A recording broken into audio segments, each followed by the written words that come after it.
In 1962, tensions between the USA and the Soviet Union are extremely high, with widespread fears that the Soviets might soon launch an atomic bomb. As panic spreads, Americans begin building bomb shelters in their backyards. Dr. Calvin works tirelessly on his own underground shelter, filling it with supplies to last decades. One evening, Calvin and his pregnant wife Helen host a party at their home. During the event, they watch President Kennedy announce a classified mission against the Soviets on TV. Though the announcement lacks detail, Calvin panics, assumes war is coming, and forces the guests to leave before rushing Helen into the shelter. Just moments later, a malfunctioning aircraft crashes directly into their home. Inside the shelter, Calvin hears the explosion and shakes, leading him to believe nuclear war has begun. He seals the door, which cannot be opened for 35 years due to radiation concerns. When authorities check the crash site and find no survivors, they assume Calvin and Helen perished. While Calvin adjusts to bunker life, Helen despises it. Eventually, Helen goes into labor and gives birth to their son, Adam. Adam grows up bright and curious, with Calvin teaching him everything to help him one day rebuild society. He learns subjects like math and science but also gains skills in. Adam learns to box. He becomes fluent in French and Latin. He's taught how the stock market works.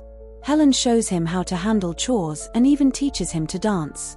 Calvin gifts him his baseball card collection and explains sports, though Adam struggles to picture crowds. The couple raises Adam with proper manners and avoids swearing.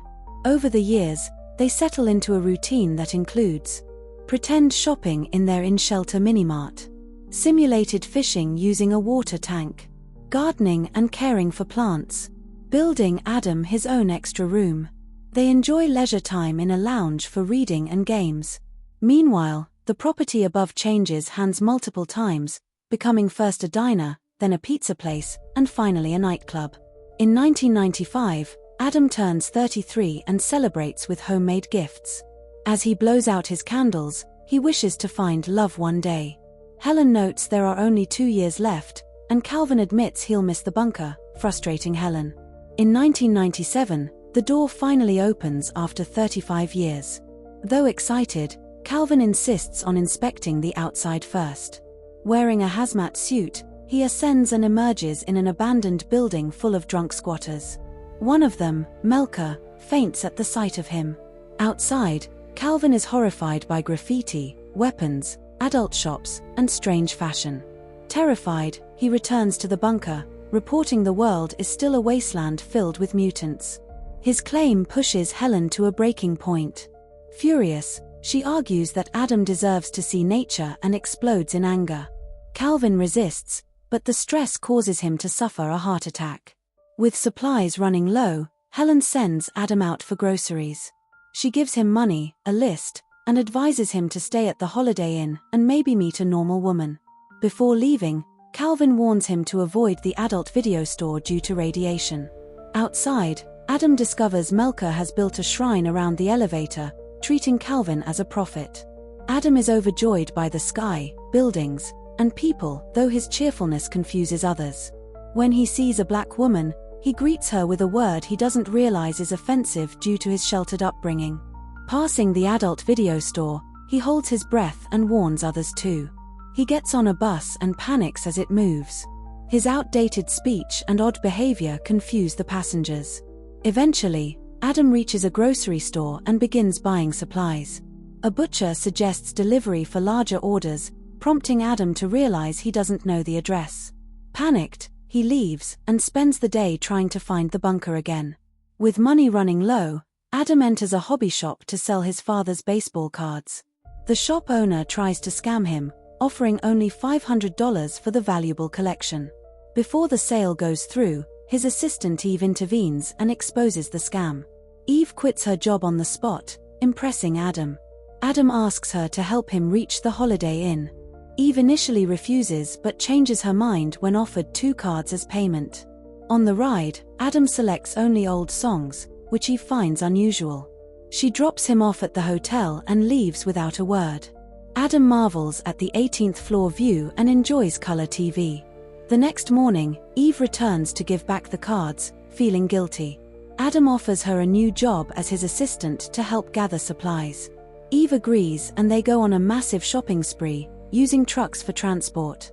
Adam reveals he's also searching for a wife.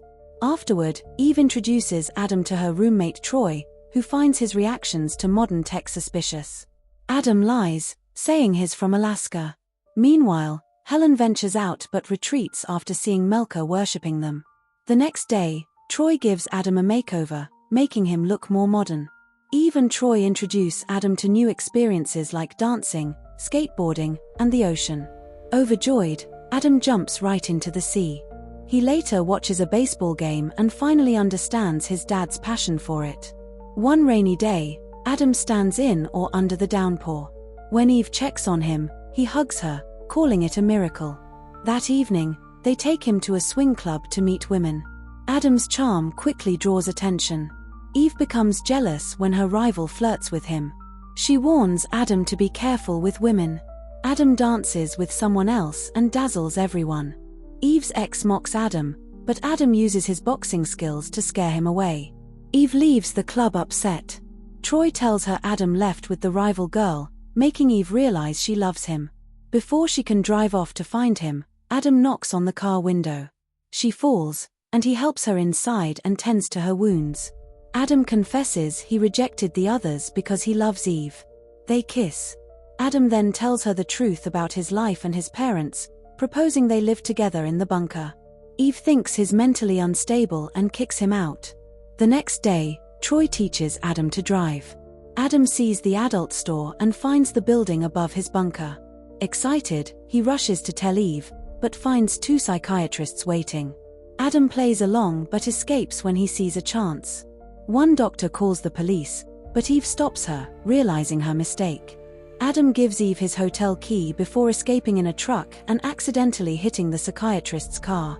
Eve and Troy later visit the hotel and find proof Adam was telling the truth. They discover valuable antiques and stock certificates worth millions.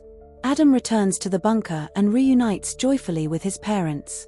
He confirms the outside world is wonderful and brings back supplies, with help from Melka and friends. Eve and Troy go to the adult store, hoping to find the bunker. They stomp around with no success but spot Adam nearby. Eve rushes to him and hugs him. Adam introduces her to his parents. Calvin and Helen like Eve, and they all share dinner together. Calvin even gives Adam the birds and bees talk. Adam asks his parents to wait 2 months before deciding their next step. In that time, he and Eve sell the stocks and build a new house that looks just like the old one. Melka helps clean up and gives up drinking. When the house is ready, Adam brings his parents to start a new life slowly. Later, as Helen and Eve prepare dinner, Adam tells Calvin the truth that there was no war, the crash was a plane, and the Soviets collapsed. Calvin doesn't believe him and begins planning a new bunker.